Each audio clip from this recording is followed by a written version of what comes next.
राम राम राम राम राम राम राम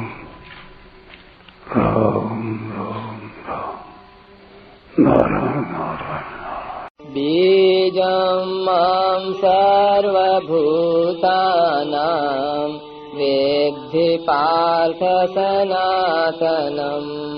बुद्धिर्बुद्धिमतामस्मि तेजस्तेजस्विनामहम्। 10वां श्लोक।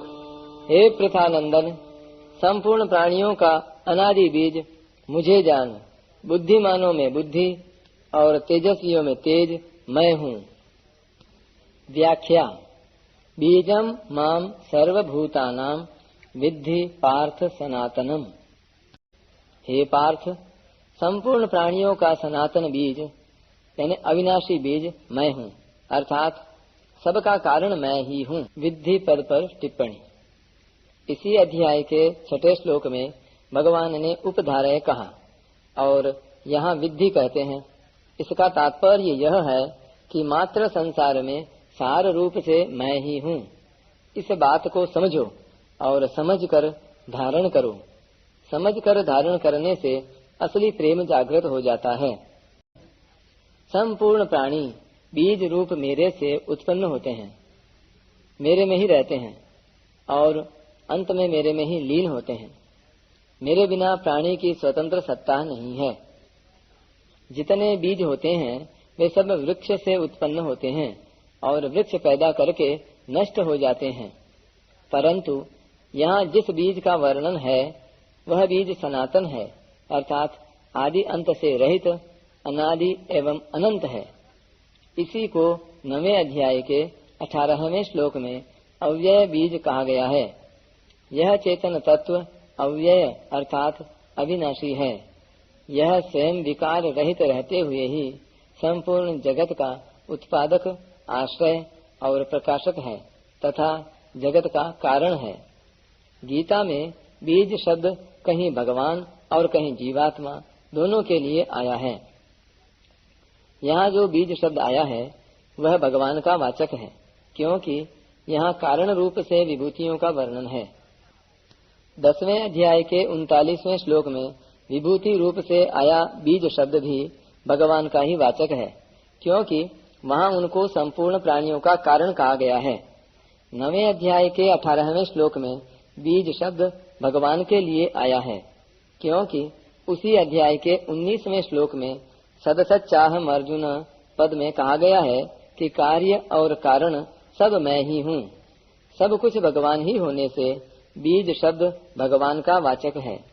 14वें अध्याय के 4थे श्लोक में अहम बीज प्रदः पिता, मैं बीज प्रदान करने वाला पिता हूँ, ऐसा होने से वहाँ बीज शब्द जीवात्मा का वाचक है।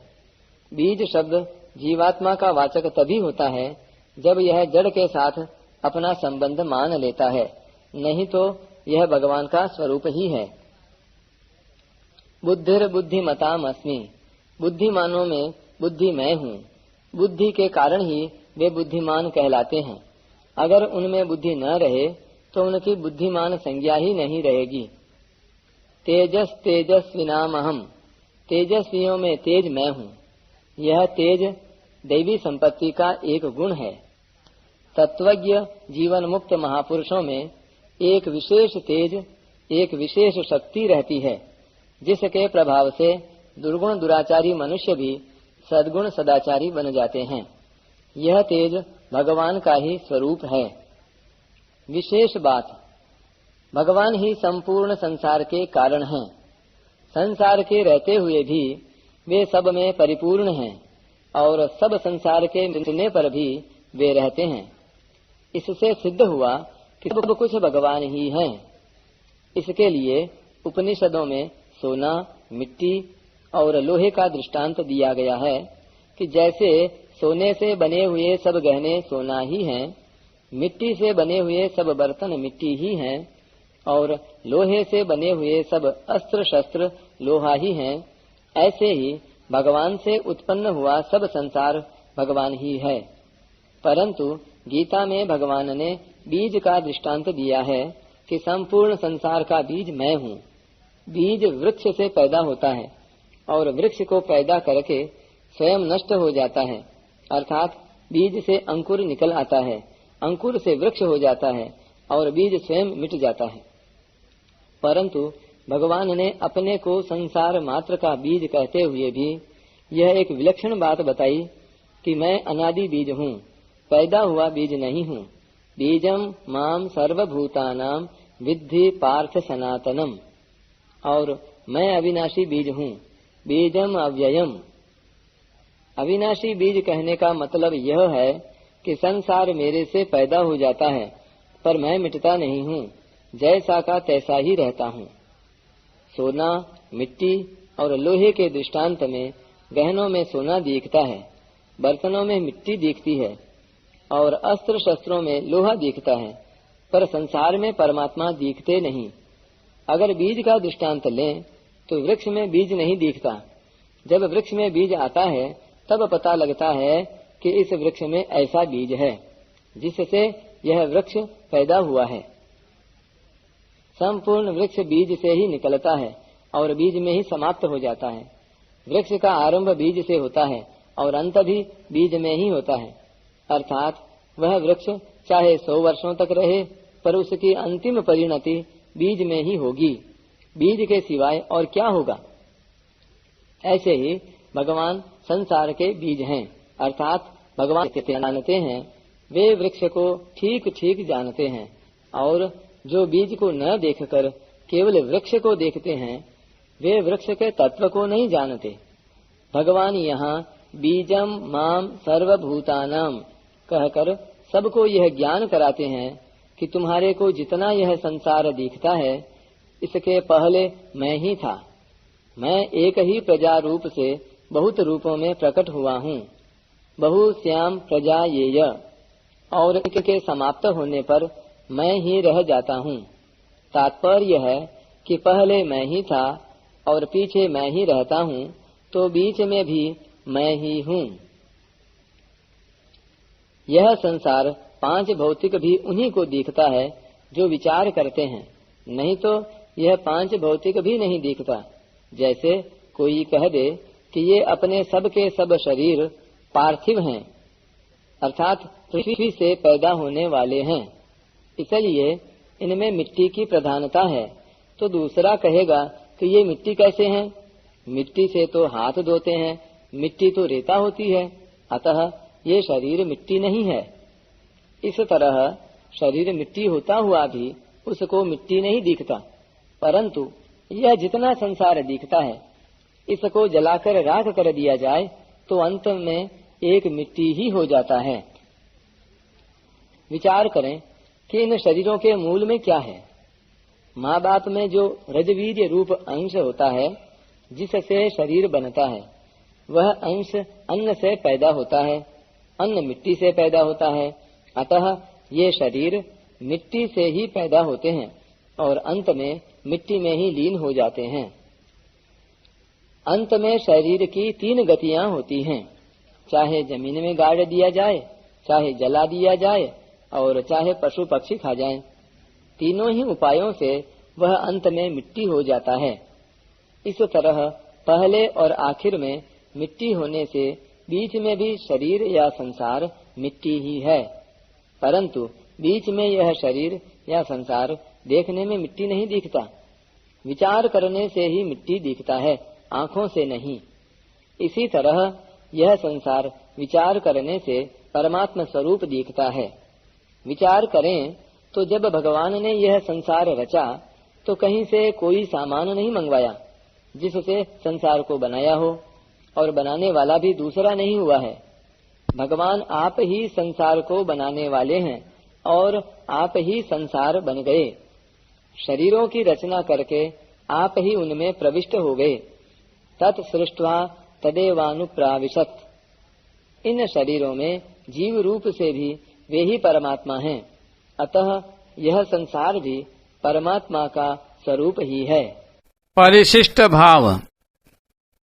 अपने को संपूर्ण प्राणियों का बीज कहने का तात्पर्य यह है कि सब प्राणियों के रूप में मैं ही हूँ।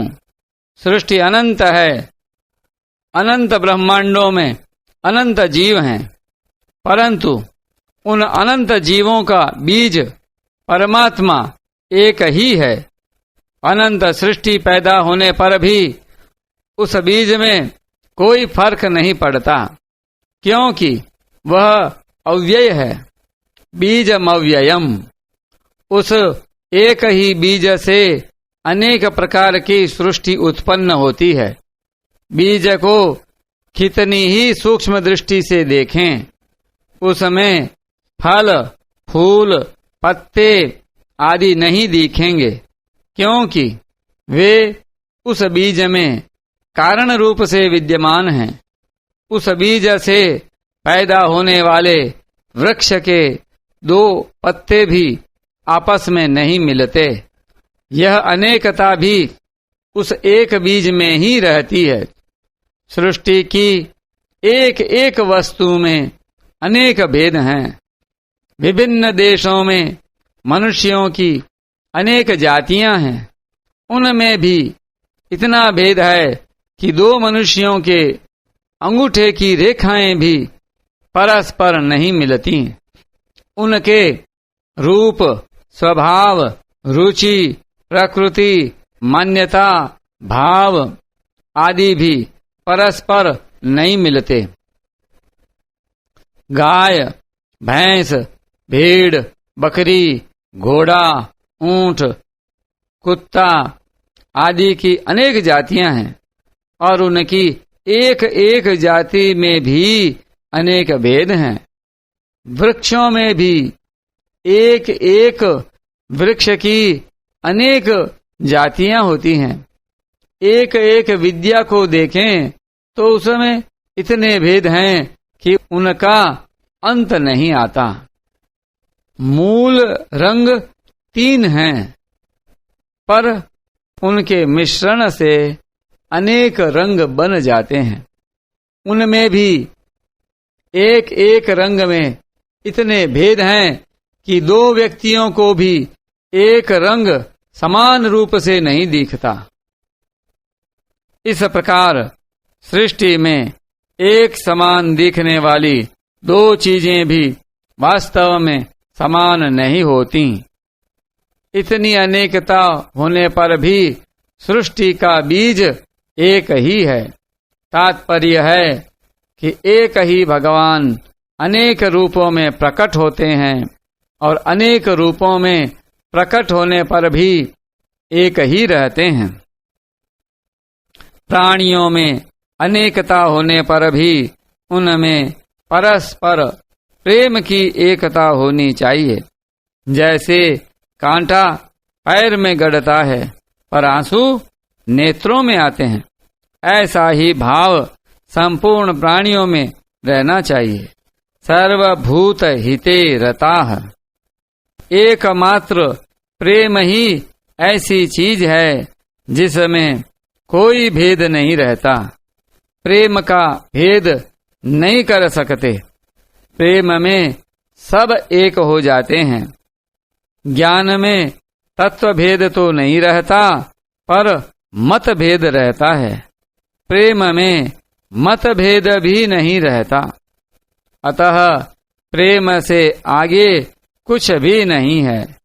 प्रेम से त्रिलोकीनाथ भगवान भी वश में हो जाते हैं। भगवान देश, काल आदि सभी दृष्टियों से अनंत हैं। जब भगवान की बनाई हुई सृष्टि का भी अंत नहीं आ सकता, तो फिर भगवान का अंत आ ही कैसे सकता है।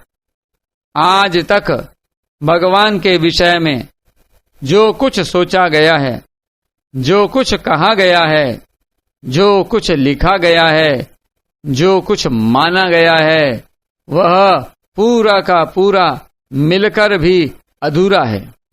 इतना ही नहीं, भगवान भी अपने विषय में पूरी बात नहीं कह सकते। अगर कह दें तो अनंत कैसे रहेंगे।